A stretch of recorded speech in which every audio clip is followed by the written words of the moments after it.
صحیح بخاری اور مسلم کی متفقن علیہ حدیث ہے، بخاری میں 1988، مسلم میں 2632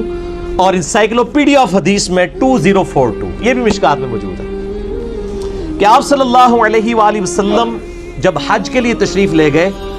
تو یوم عرفہ کے روزے میں صحابہ اکرام میں اختلاف ہوا تو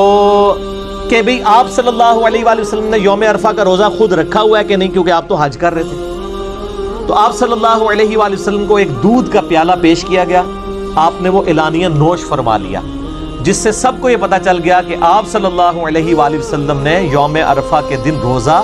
نہیں رکھا ہوا تھا۔ لہٰذا بخاری اور مسلم کی اس حدیث سے یہ ٹروتھ ریویل ہوا کہ یوم عرفہ کا روزہ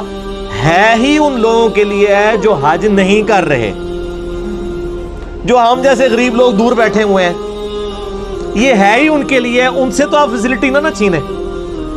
حاجیوں کے اوپر تو روزہ ہی نہیں ہے، کیونکہ خلاف سنت ہو جائے گا۔ آپ صلی اللہ علیہ وآلہ وسلم نے یوم عرفہ کا روزہ حج کے دوران